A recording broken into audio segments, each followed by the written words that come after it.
Hello, Patriots. Lee Watts here. Today we're going to be doing a study on what the Bible teaches about oppression. When oppression comes our way, what is a biblical response to that? Let's start off by reading a verse from Ecclesiastes chapter 7 and verse number 7. Notice what the Bible says. Oppression maketh a wise man mad.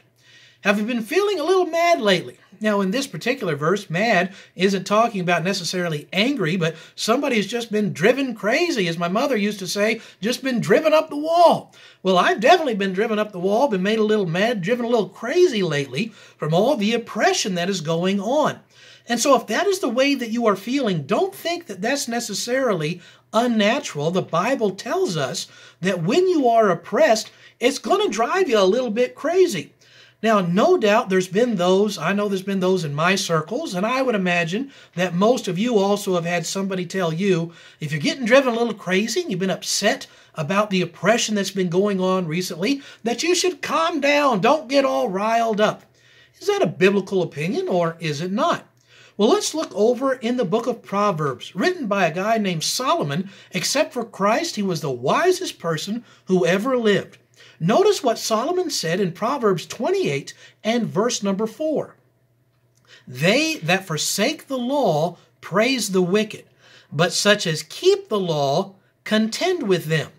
Now let's look at the first part of that verse. It says that those who forsake the law are going to praise the wicked. And it's talking about the law here. It's not talking about American law. I mean, America wouldn't be founded for another 4,000 years after this was written. It is talking about civil law. It's talking about God's law in particular here. And those who forsake God's law, they're going to wind up praising the wicked. Well, I imagine that nearly every Christian, when they talk about God's law, the first thing they want to think about is the Ten Commandments. The first thing that jumps to my mind is, thou shalt not kill.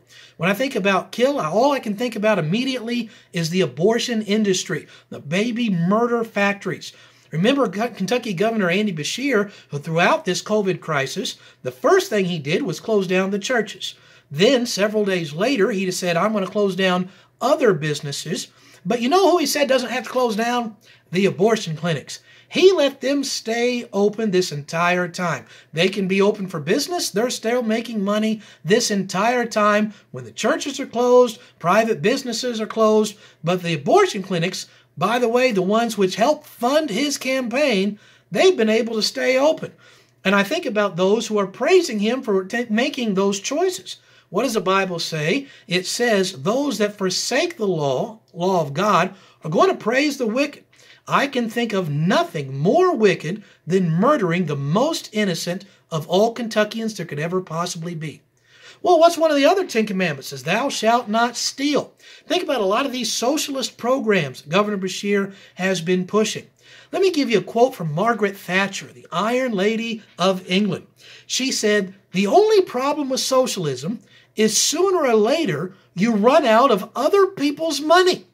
And that's the real problem with it. He's very keen on saying, hey, we're going to give you this, we're going to give you that. If you are being given something that you did not work for, it means somebody else worked for it, but they did not receive the benefits of their own work. And that violates the biblical principle of sowing and reaping. We often think whatsoever you sow, you shall reap is always you sow bad things, you'll reap bad things. While that's true, if I sow good things, if I sow my work, I should be allowed to reap the benefits of my own work instead of having them taken away from me and then given to the government or given to somebody else. That is stealing, that is violating biblical principles. Let's look at one other biblical principle that's in the Ten Commandments, the law of God. And that is that you should not bear false witness. You shouldn't be lying. It made me think about the press conference that Governor Beshear gave on the day of this recording. He was talking about a Lexington restaurant that was open a day or two ago, and there was a video, and the people there were, Lord forbid, not social distancing. Oh, my goodness. Well, they didn't social distance, and what did he say in his press conference? He says, we know they're spreading the virus. Whoa, whoa, whoa, whoa, wait a second here. Hold your horse, Mr. Beshear. How do you know they're spreading the virus? Do you know the names of any of these people that were in this video at this restaurant? Do you have any test results where they tested positive for it? There are no doubt hundreds of thousands of Kentuckians, maybe millions, who do not have the virus. If you don't have it, you can't spread it. And he didn't say, well, I suspect they have it. I would suppose they have it. Maybe somebody. No, he said, I know, when he does not know. Thou shalt not bear false witness. Thou shalt not steal. Thou shalt not kill. Notice again what the first part of this verse says. They that forsake the law praise the wicked. However, notice the next part of this verse, because this is the key part to those of us who don't feel that way. It says, but such as keep the law, that's who keep the law of God, contend with them. Are you feeling a little contentious lately? I know I've been feeling a little contentious, and some people may say, well, you shouldn't be contentious. That's not Christian. That would be incorrect. What does the Bible specifically say? Those that forsake the law praise the wicked, but those who are keeping the law of God are going to contend with them. So you know what? If you've been feeling a little contentious about all these different things going on, that is a biblical response to oppression. Let's look at one more verse in this particular chapter, chapter 28 of the book of Proverbs, verse number 16. Notice what the Bible says. The prince that wanteth understanding is also a great oppressor. When it's talking about the prince here, that is the government official, the person in power in that area. And we're going to equate that to the governor. And it says, the prince that wanteth understanding. When it uses the term wanteth here, it doesn't mean that they desire to have understanding. It means that they are lacking in understanding. It harkens back to the book of Daniel. Remember, there was the handwriting on the wall. The king couldn't understand the handwriting. So they call the man of God in, Daniel, and he interprets the handwriting on the wall. And the handwriting says that the king has been weighed in the balances and found wanting. Means, hey, God has weighed you in the balances, king, and you've come up short on a few things.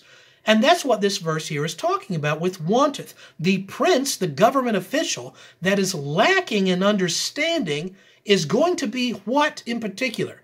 Specifically, the Bible says this person will be an oppressor if they don't understand a few things. Let's talk about a few things I think Governor Beshear doesn't quite understand. I don't think he understands while during this virus where he's closed down all the other businesses, he's still getting paid. We're not getting paid.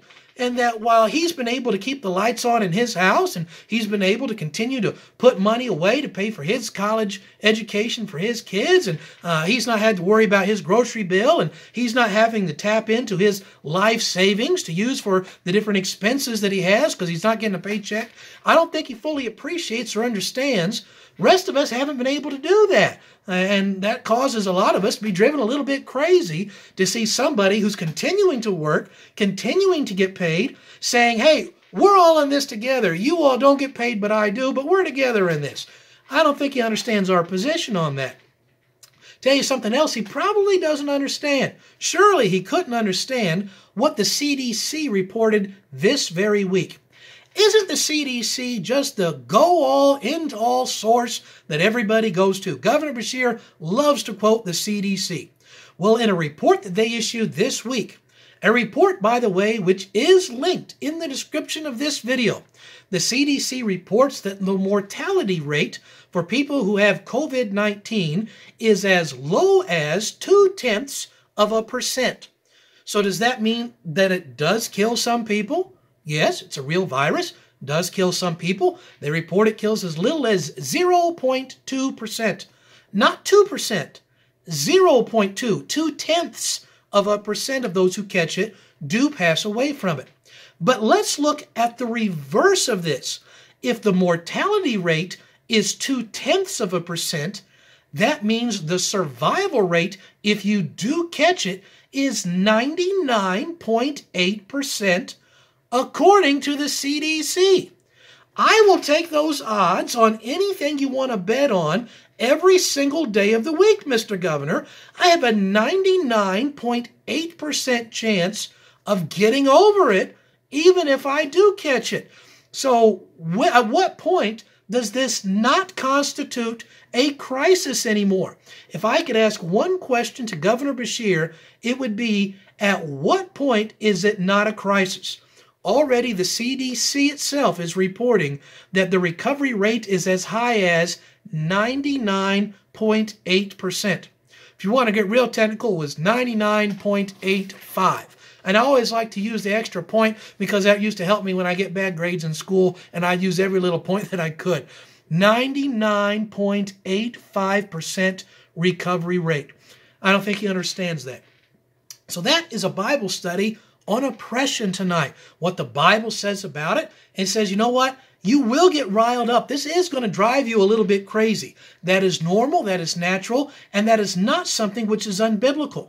And you can contend with those who are doing the oppression, who are forsaking God's law. That is perfectly fine. So do not let Governor Beshear or his allies in politics or some of his allies in the media be able to intimidate you into sitting down and shutting up and not speaking against him. Because I've seen a whole lot of name calling and a whole lot of intimidation that's come out specifically this week against those who would dare to stand up and to speak up. I hope this has been an encouragement to you. Hope it's been a blessing for you, maybe fire you up just a little bit. So I hope that you will stand up. I hope you will push back, and I hope you'll stand up for the freedoms that we have so long enjoyed. As President Reagan said, freedom is never more than one generation from being lost. So we will push back, we will speak up, and we're going to stand up. Until next time, I'm Lee Watts for Patriot Point. Stand strong, Kentucky.